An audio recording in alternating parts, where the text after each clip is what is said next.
नमस्कार दोस्तों, आप सभी का स्टडी फॉर यूपीएससी से में स्वागत है।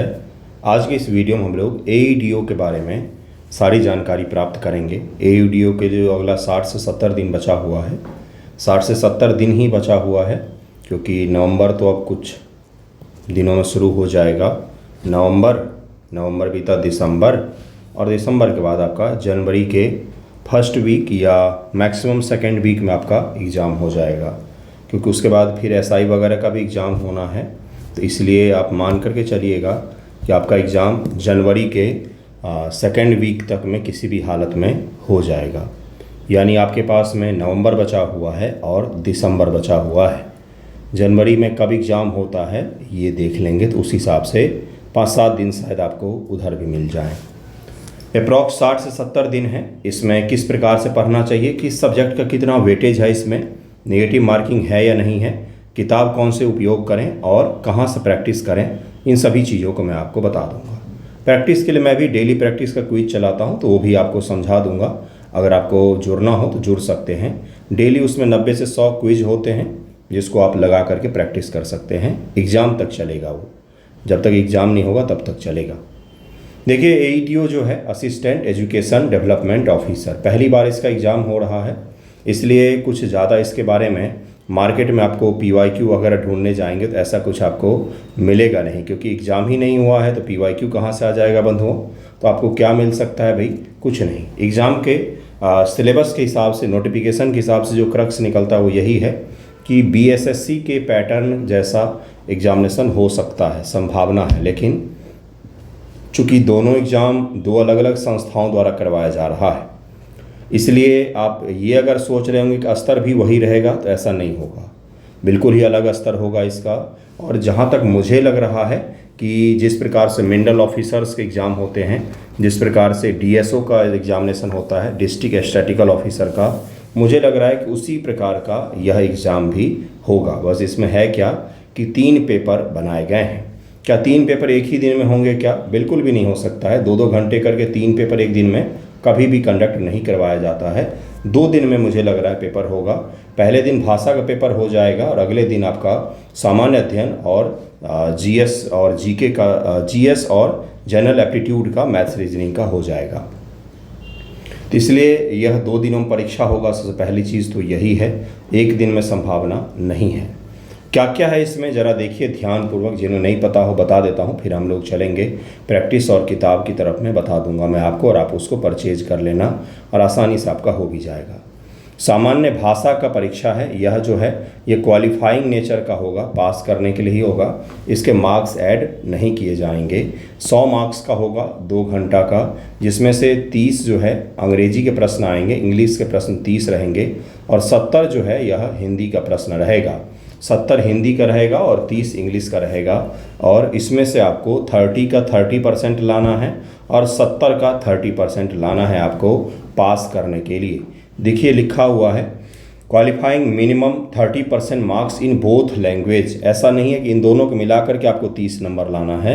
इंग्लिश में 30 में से आपको 30% लाना है और हिंदी में 70 में से आपको 30% लाना है, तब जाके आप क्वालिफाई कर पाएंगे लैंग्वेज का पेपर। और ये भी बताया गया है कि 1/3 जो है यह निगेटिव रहेगा, 1/3 जो है यह निगेटिव रहेगा। इसी कारण से यह एग्ज़ाम आसान तो नहीं होने जा रहा है। अगर आप ऐसा सोच रहे हैं कि यह एग्ज़ाम आसान होगा, तो आसान नहीं होगा। ऊपर से 10 लाख बच्चों ने परीक्षा का फॉर्म भरा है। और सबसे बड़ी चीज़ पता है क्या है आपका, कि इसका एग्ज़ाम सबसे पहले हो रहा है। अगर इससे पहले एसआई हो जाता या इससे पहले बीपीएससी मेंस हो जाता 71 का जो है, तो कुछ 1-आध लाख बच्चे कम हो जाते हैं, नहीं देते वो एग्ज़ाम। लेकिन ऐसा नहीं है। इस बार इससे पहले कोई एग्जामिनेशन अभी तो नहीं दिख रहा है हाल फिलहाल में इस लेवल का। इसलिए आप मान करके चलिएगा कि इसका बच्चे जो बैठेंगे उनका भी परसेंटेज काफ़ी हाई रहेगा। तो अच्छी खासी संख्या में बच्चे एग्जामिनेशन भी देंगे। तो अर्थात जो इसमें कंपटीशन का लेवल होगा वो बहुत ही ज़्यादा होगा, क्योंकि 900 कुछ सीट हैं और 10 लाख बच्चों ने फॉर्म भरा है। ठीक है, मान लीजिए इसमें से 2 लाख एब्सेंट हो जाते हैं, 3 लाख एब्सेंट हो, तो भी 7 लाख बच्चे 900 पदों के लिए एग्ज़ाम देंगे। 900 कुछ पद हैं, तो ये अपने आप में ही बहुत ज़्यादा कंपटीशन हो जाएगा, पॉइंट्स में लाख लाख रैंकिंग भागेगी, मुझे ऐसा लग रहा है। तो अभी अब ऐसे सिचुएशन में क्या किया जाए, 60 दिन बचा हुआ है। जिन बच्चों ने 71 बीपीएससी पीटी दिया है उनके साथ एक अच्छी चीज़ ये है, 71 बीपीएससी पीटी जिन्होंने दिया है उनके साथ अच्छी चीज़ ये है कि उनका जीएस तैयार है। जीएस लगभग उनका तैयार होता है, क्योंकि अभी अभी एग्ज़ाम हुआ है सितंबर में, जीएस तैयार है, बस उसको रिवाइज़ करना है अच्छे से। किन किन पर ध्यान दे, तो आपको दोनों पेपर पर ही ध्यान देना पड़ेगा। सामान्य अध्ययन के 100 प्रश्न होंगे, 2 घंटा में आपको लगाना है, 100 अंकों का एग्ज़ाम होगा। इसी प्रकार से जनरल एप्टीट्यूड के 100 प्रश्न होंगे, 2 घंटा में आपको 100 सवाल यहाँ पर लगाने हैं। इसमें जो जनरल एप्टीट्यूड का पेपर है ना बंधुओं, इससे मुख्य रूप से प्रैक्टिस का खेल होता है। जो जितना ज़्यादा प्रैक्टिस करते हैं, जैसे एसएससी, बीएसएससी, बिहार एसआई, इनके जो स्टूडेंट्स होते हैं वो बहुत ज़्यादा मैथ्स रीजनिंग प्रैक्टिस करते हैं, क्योंकि उनके एग्ज़ाम का सिलेबस का हिस्सा है, तो थोड़ा सा उनका हाथ यहाँ पर ज़्यादा मजबूत होता है। वहीं पर जीएस का जो हिस्सा होगा, ये कोर बीपीएससी के जो स्टूडेंट है जो एईडीओ दे रहे हैं उनके लिए थोड़ा सा मजबूत पक्ष होगा और वो यहाँ पर ज़्यादा स्कोर करने का प्रयास करेंगे। जैसे जो जीए का बच्चे होते हैं, धुरंधर होते हैं वो, तो इस 100 में से वो 80 तक टच कर जाते हैं, 80, 90 इतना तक टच कर जाते हैं और सही सही करके आ जाते हैं वो। बिल्कुल सही सुन रहे हैं आप, ऐसा नहीं है कि मैं अतिशयोक्तिपूर्ण बता रहा हूँ, मैंने देखा है उनको लगाते हुए, और बिल्कुल दिन रात सेट लगाते रहते हैं।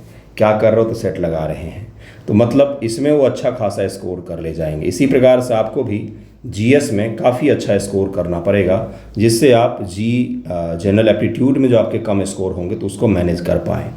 वैसे अगर सही से प्रैक्टिस किया जाए अभी से 2 महीना, तो जनरल एप्टीट्यूड जो है कोई इतना खास सब्जेक्ट नहीं होता है कि आप उसको लेकर के परेशान हो जाएंगे। देखिए क्या क्या है, ये सब तो मैंने आपको समझा दिया, कौन सा कितना पेपर होगा। -1/3 निगेटिव जो है ये सभी पेपर में होंगे, क्योंकि यहाँ पर अलग से ये नहीं लिखा गया है कि भाषा के पेपर में नहीं होगा। देखिए प्रत्येक प्रश्न का 1 अंक निर्धारित है, प्रत्येक गलत उत्तर पर 1/3 अंक है, नेगेटिव मार्किंग का प्रावधान है। तो यहाँ पर ये नहीं लिखा गया नोटिफिकेशन में कि भाषा के पेपर में होगा या नहीं होगा, होगा ही मान करके चल रहे हैं, क्योंकि अगर नहीं होता तो यहाँ पर लिखा हुआ रहता है कि भाषा में नेगेटिव मार्किंग नहीं होगा, लेकिन यहाँ पर नहीं लिखा हुआ है, तभी हम मान करके चल रहे हैं कि यहाँ पर नेगेटिव मार्किंग होगा ही होगा भाषा में भी। अब सामान्य भाषा का जो है इसमें बताया गया है कि क्वालिफाइंग होगा और उसके जो स्टैंडर्ड होंगे वो 10th लेवल तक के होते हैं, ग्रामर और भाषा से जुड़े हुए सवाल होते हैं। उसकी किताब बता दूंगा मैं, और इसको इग्नोर भी नहीं करना है, आसानी से प्रैक्टिस करके पास कर सकते हैं। देखिए अगला जो है सामान्य भाषा में क्या बोला गया है। सामान्य अंग्रेजी, सामान्य हिंदी के प्रश्न इस तरह के होंगे कि अभ्यर्थी की भाषा संबंधी प्रयोग की समझदारी की जांच की जा सके। मतलब ग्रामर होगा, अशुद्धियों को पहचान करना होगा, पर्यायवाची शब्द पूछ सकता है, जिस प्रकार से इंग्लिश में आते हैं एंटोनिम, सिनोनिम इत्यादि वगैरह सब आपसे पूछ सकता है। ग्रामर के सवाल आ सकते हैं, हो सकता है कि आपको थोड़ा बहुत लिखने के लिए भी दे दिया जाए। देखिए अगला क्या है, सामान्य योग्यता का है, ऑब्जेक्टिव पेपर है दोनों। एक चीज़ ध्यान रखिएगा, सारे ऑब्जेक्टिव हैं, सारे ऑब्जेक्टिव ही हैं, भाषा है और जीएस है और मैथमेटिक्स के हैं, सारे ऑब्जेक्टिव पेपर ही हैं।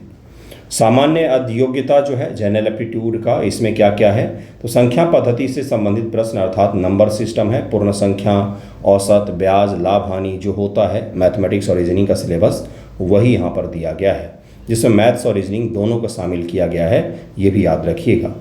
अब यहाँ पर जो सबसे बड़ा इन्होंने खेल खेला है ना, जो सबसे ज़्यादा कठिन पड़ेगा बच्चों को, वो मैं इसलिए बोल रहा हूँ क्योंकि 100 नंबर में इन्होंने अभी बीपीएससी पीटी का जो एग्जामिनेशन होता है वो 150 मार्क्स का होता है, और यहाँ पर इन्होंने 100 मार्क्स में ही 1/3 निगेटिव के साथ में 100 प्रश्नों में ही 100 प्रश्न हैं, -1/3 निगेटिव भी है, 150 प्रश्न भी नहीं है।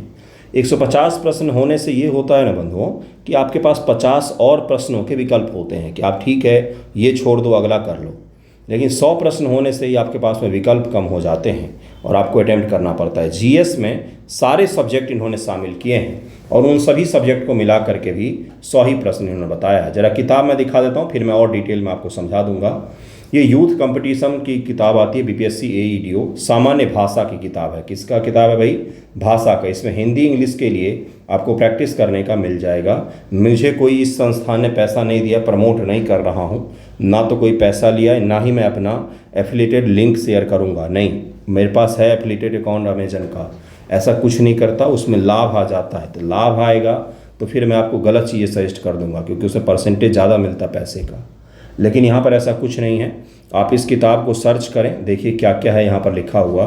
यूथ कंपटीशन टाइम्सकृत बिहार लोक सेवा आयोग, बीएसएससी एईडीओ के लिए, सहायक शिक्षा विकास पदाधिकारी के लिए क्या है, असिस्टेंट एजुकेशन डेवलपमेंट ऑफिसर के लिए सामान्य भाषा, सामान्य भाषा जो सामान्य भाषा है उसका प्रश्न पत्र प्रथम, और इसमें आपको प्रैक्टिस बुक है। प्रैक्टिस बुक है अर्थात ढेर सारे आपको एमसीक्यू मिल जाते हैं विथ एक्सप्लानेशन, आप इसको यहाँ से प्रैक्टिस कर सकते हैं। नेक्स्ट जो है इसी पब्लिकेशन की किताब है जो सामान्य भाषा का तो बता ही दिया, सामान्य योग्यता है, सामान्य योग्यता है, सामान्य भाषा 2 बार आ गया था। सामान्य योग्यता है, जनरल एप्टीट्यूड की किताब है, जनरल एप्टीट्यूड की किताब है। तो जनरल एप्टीट्यूड में आपको रीजनिंग और मैथमेटिक्स का मिल जाता है, तो यहाँ से आप प्रैक्टिस कर सकते हैं। प्लेटफॉर्म जो पब्लिकेशन है उसका जनरल एप्टीट्यूड का अलग से आता है, जिसमें मैथमेटिक्स का रहता है एक, और एक रहता है उसका रीजनिंग का। तो कृपया करके मार्केट में जाएं, अब तो बुक बहुत सारे अवेलेबल हैं, अलग अलग संस्थाएं कोचिंग वाले वो उसी सेम कंटेंट को कॉपी पेस्ट करके अपना पोस्टर लगा करके कोचिंग वाले भी निकाल रहे हैं। तो प्रैक्टिस मैं आपको क्या कह रहा हूँ, ध्यान से सुनिएगा। अब अगर आप 60 दिन में पढ़ने बैठ गए तो आपको दिक्कत हो जाएगी। प्रैक्टिस ज़्यादा करना है, क्योंकि यह एग्ज़ाम जो होगा ये प्रैक्टिस के ही खेल होंगे। कौन सा पेपर, तो भाई जनरल एप्टीट्यूड का जो पेपर है, जीए का जो पेपर होगा वो प्रैक्टिस का ही खेल होगा, क्योंकि उसमें समय बहुत कम मिलेगा। 2 ही घंटा में 100 प्रश्न हल करने हैं। अगर आपका प्रैक्टिस नहीं होगा तो आप उसको हल नहीं कर पाएंगे। कहाँ से पढ़ेंगे ये भी मैं बता दूंगा, लेकिन फिलहाल आप ये बुक या कोई भी प्रैक्टिस की बुक बहुत सारे अवेलेबल होते हैं बीएसएससी लेवल के, आप उनको परचेज कर लीजिए और उसका प्रैक्टिस कीजिए। ठीक है, मैं जो प्रैक्टिस करवा रहा हूँ उसमें जीएस करवा रहा हूँ, और 15 सेट मैं उनको दूंगा मैथ्स रीजनिंग के, जिसको वो हल करेंगे, और उसके बाद उनको आपका एक्सप्लेनेशन भी दे दूंगा। जीएस का तो रोज़ ही हो रहा है, छठ के बाद आपको 15 सेट मैं अवेलेबल करवा दूंगा। जुड़िएगा जिन्हें जुड़ना हो तो। बाकी देखिए क्या है, जीएस की अब हम लोग डिटेल में बात करेंगे, और उसके बाद से एक चीज़ और बता देता हूँ सबसे पहले मैं, कि जनरल एप्टीट्यूड का कहाँ से देखें, पढ़ने के लिए कहाँ से देखें। तो एसएससी के बहुत फेमस टीचर हैं, बल्कि रेंज रोवर वाले टीचर सब हैं, खूलर भी रहे थे कुछ दिन पहले, उनमें लाख बुराइयां होगी, लेकिन एक आध टीचर है जो मैथमेटिक्स वगैरह एसएससी के हिसाब से सही पढ़ाते हैं, है ना। तो आप यूट्यूब चैनल पर जा कर के एसएससी के बीएसएससी के सिलेबस के हिसाब से बीएसएससी या फिर एईडीओ, इन दोनों का मैथमेटिक्स वाला जो सेक्शन है और रीजनिंग का जो सेक्शन है वो दोनों डिटो कॉपी पेस्ट है। टॉपिक वाइज सिलेबस ले लीजिए, सिलेबस वाइज टॉपिक वाइज उन टीचर्स के वीडियो आप देख सकते हैं और उसको पढ़िएगा, और पढ़ने के बाद आपको प्रैक्टिस भी करना है। कितना देर दें इस पर, तो डेली 2 घंटा भी अगर आप मैथ्स रीजनिंग का प्रैक्टिस कर लेते हैं और बाकी जीएस तो आपका पढ़ा हुआ है उसका प्रैक्टिस कर लेते हैं तो आपका मोर देन एनफ होगा, सही होगा यह। ओके, देखिए अब जरा जीएस पर आते हैं कि जीएस का क्या क्या सब्जेक्ट है। तो साइंस है, इसमें ज्योग्राफी है, पॉलिटी है, और बिहार स्पेशल भी इन्होंने डाल दिया इसमें, बिहार स्पेशल है। हिस्ट्री है, हिस्ट्री में एंशिएंट, मेडिवल एंड मॉडर्न तीनों ही है बंधुओं, तीनों ही है। उसके अलावा करंट अफेयर है।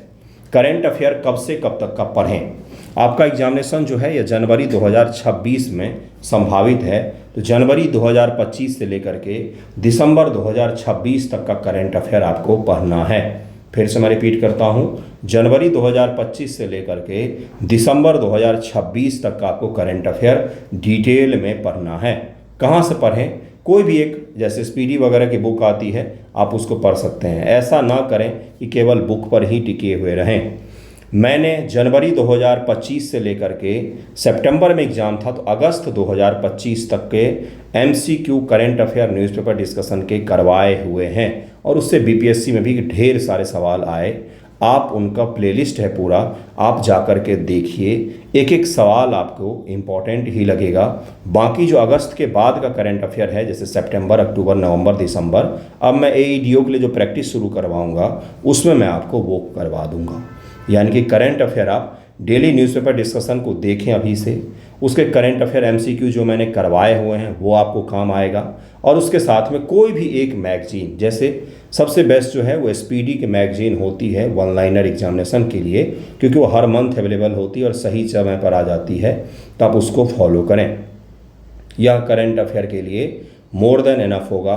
अलग अलग सोर्स की तरफ भागने का कोई मतलब नहीं बनता है। सोर्स यही रखें। कब से कब तक पढ़ना है, सोर्स भी मैंने बता दिया। अब आते हैं हिस्ट्री पर। हिस्ट्री का क्या है भाई, तो पढ़ना तो वहीं से था, आपको बताया ही था कि एनसीईआरटी या स्पेक्ट्रम से पढ़ सकते थे। लेकिन अगर आपको एनसीईआरटी पढ़ना हो तो दिशा पब्लिकेशन की एनसीईआरटी फैक्ट्स की किताब आती है, एनसीईआरटी क्रक्स की किताब आती है, जिसमें हिस्ट्री, साइंस, इनके ज्योग्राफी के, इनके क्रक्स की किताब दिए हुए रहते हैं। वन लाइनर के फॉर्मेट में एनसीईआरटी के सारे फैक्ट रहते हैं, तो आप वहाँ से इसको कर सकते हैं। प्रैक्टिस करने के लिए सबसे पहला प्रैक्टिस सेट रखना है घटना चक्र को। वेरी वेरी इंपॉर्टेंट, मस्ट है, बहुत ज़्यादा इंपॉर्टेंट है। जब आप खुद से प्रैक्टिस कर रहे हैं तो मैं भी करवा रहा हूँ, वहाँ पर भी जुड़ सकते हैं। प्रैक्टिस करवाने के बाद आपको पीडीएफ भी दे देता हूँ। दूसरा ये है कि लूसेंट आप कर सकते हैं। तो लूसेंट और घटना चक्र दो स्रोत रखिए प्रैक्टिस करने का, हिस्ट्री के लिए बेस्ट रहेगा। बिहार स्पेशल में भी जो बीपीएससी पीटी में पूछा जा चुका है, बीपीएससी पीवाईक्यू को आप सही से लगा लें, और उसके साथ में प्रैक्टिस करने के लिए जो बीपीएससी स्पेशल की किताब आती है कोई भी एक उठा लेंगे तो वहाँ से हो जाएगा। लेकिन पीवाईक्यू अगर आप सही से कर ले जाते हैं हिस्ट्री, पॉलिटी, ज्योग्राफी का, तो उससे बाहर सवाल नहीं पूछा जाता है। पॉलिटी के लिए कहाँ से करें, तो पॉलिटी के लिए घटना चक्र मोर देन एनफ होता है। इसके अलावा किसी किताब को आपको नहीं छूना पड़ेगा। घटना चक्र जो एमसीक्यू की किताब आती है आप उसको उठाएं और उससे प्रैक्टिस कर लें, एक सोर्स से आपका पूरा का पूरा कंप्लीट हो जाएगा। अगला है ज्योग्राफी का। तो ज्योग्राफी के लिए भी घटना चक्र मोर देन एनफ होता है। इसके अलावा कोई और सोर्स आपको नहीं चाहिए होता है खुद से प्रैक्टिस करने के लिए। साइंस है, साइंस में हमेशा थोड़ा सा बच्चों की दिक्कत रहती है, इसलिए साइंस में हमेशा दो सोर्स रखना है। कौन कौन सा रखना है, तो एक आपको रखना है लूसेंट, मस्ट होता है, और दूसरा कौन सा होता है, तो घटना चक्र।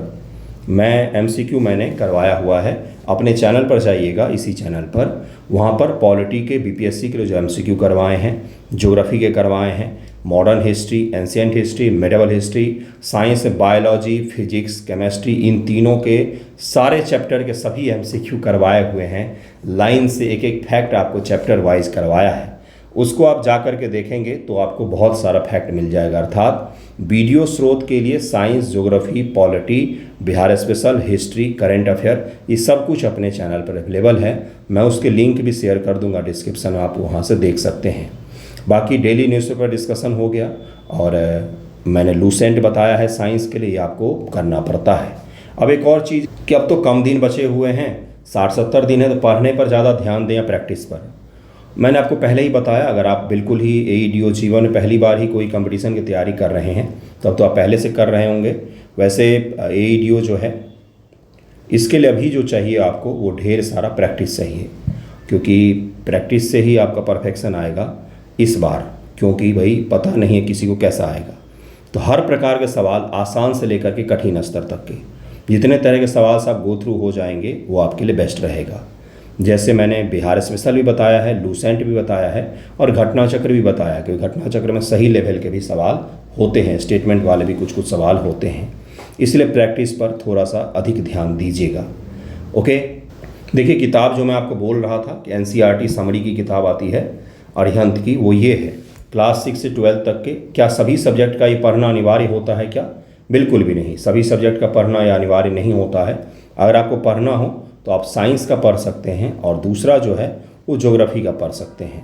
इन दो सब्जेक्ट का एनसीईआरटी समरी की किताब आप पढ़ें, सही रहेगा, काफ़ी अच्छे पकड़ बन जाएगी। फैक्ट्स पर, वन लाइनर पर, देखिए लिखा हुआ है ना, ये वन लाइनर फॉर्मेट यहाँ पर लिखा हुआ है, वन लाइनर फॉर्मेट लिखा हुआ है। तो साइंस और ज्योग्राफी के लिए आप इसको प्रैक्टिस, इसका अध्ययन कर सकते हैं। इसमें बहुत सारे फैक्ट्स रहते हैं। साइंस के लिए लूसेंट ऑब्जेक्टिव आपको लगाना है, लूसेंट ऑब्जेक्टिव यहाँ से आप पढ़ सकते हैं, इससे आपका सारा कंप्लीट हो जाता है, इसी में से सवाल आते हैं। तो सबके स्रोत मैंने बता दिए हैं बंधुओं, किस पर ज़्यादा ध्यान देना ये भी बता दिया है, और आपको किस प्रकार से पढ़ना है ये भी समझा दिया है। कब एग्जामिनेशन होगा, कौन कौन सी भाषा के लिए कौन सी किताब लें। उसके अलावा भाषा की एक और किताब आती है, जैसे लूसेंट की ना हिंदी ग्रामर की आती है, लेकिन वो आपके लिए उपयोगी नहीं होगा, क्योंकि अभी पढ़ने का समय नहीं है। आप जितना ज़्यादा सेट से गुजर जाएंगे ना भाषा के लिए, मैथमेटिक्स के लिए, रीजनिंग के लिए, वो ज़्यादा सही होगा। तो आप सेट लगाएं। अगर आपको पढ़ना हो तो लूसेंट हिंदी ग्रामर की किताब आती है, आप उसका अध्ययन कर सकते हैं। ओके, एक चीज़ और मैं बता देता हूँ, लास्ट स्टूडेंट्स के मैसेज आ रहे हैं इसलिए बता रहा हूँ कि 72 बीपीएससी की तैयारी करें, एईडीओ की करें, बीपीएससी मेंस की करें। सबसे पहले जीवन में आपका लक्ष्य क्या है उस हिसाब से डिसाइड करें। अगर लक्ष्य यही है कि भाई बीपीएससी ही करना है, तब तो फिर अर्जुन के जैसा मछली की आँख के अलावा दुनिया में कुछ नहीं दिखना चाहिए, है ना। तब तो वही उसी का करें, फिर किसी भी तरफ मत देखें। अगर ऐसा है कि आपका 71 बीपीएससी पीटी में अच्छे मार्क्स आ रहे हैं और रिजल्ट भी बस अब आने ही वाला है, नवंबर में आ जाएगा, तो आप बीपीएससी मेंस की तैयारी करें। फिर एईडीओ की तरफ देखना भी नहीं है, देना ही नहीं है एग्ज़ाम, है ना। अगर आप बिहार एसआई वगैरह की तैयारी करें तो एईडीओ मस्ट है, फिर तो दें, क्योंकि आपका एग्ज़ाम का लेवल मैच करता है, ये सही रहेगा आपके लिए। और एक चीज़ है कि जिनका बीपीएससी पीटी में नहीं होता है, 71 बीपीएससी पीटी में नहीं होता है, क्या वो एईडीओ के लिए पढ़ें? तो मैंने पहले ही बताया, अगर आपका लक्ष्य केवल बीपीएससी है तब तो नहीं पढ़ना है। और अगर नहीं ऐसा है कि कोई भी जॉब ले लेना है, तो इसका एग्ज़ाम जनवरी में होगा और 72 बीपीएससी जो है वो सितंबर 2026 में होगा। तो आपके पास फिर भी 9 मंथ रहेंगे। जनवरी में एग्ज़ाम देने के बाद भी लगभग 8 महीना रहेगा, जो मोर देन इनफ होता है अगर आप पहले से तैयारी कर रहे हैं तो इसलिए मैंने तीनों ही चीज़ आपके समक्ष स्पष्ट रूप से बता दिया। अगर आपका पीटी नहीं होता है तो आप एईडीओ के लिए अवश्य रूप से ध्यान दें। अगर पीटी हो जाता है तब तो मेंस के अलावा कुछ देखना ही नहीं है। या फिर एक और चीज़ होता है कि आप एईडीओ के लिए दिन में 4 घंटा प्रैक्टिस करें और बाकी समय जो है 2-3 घंटा 5 घंटा जितना आप पढ़ते हैं वो बीपीएससी मेंस के प्रिपरेशन के लिए दें, 72 बीपीएससी के रिगार्डिंग। ये सबसे बेस्ट होता है, क्योंकि आप एक ही एग्ज़ाम पर निर्भरता नहीं रख सकते हैं। एईडीओ तो ठीक है आके चला जाएगा, लेकिन उसके बाद से अगला बीपीएससी भी तो है। तो इस प्रकार से आप अपने को मैनेज कर सकते हैं। मैंने तीनों ही केस लेकर के बता दिया है। थैंक यू सो मच आप सभी का वीडियो देखने के लिए। एईडीओ में जुड़ना हो मैसेज कीजिएगा, टेलीग्राम पर मैं आपको ऐड कर दूंगा, ठीक है। Thank you.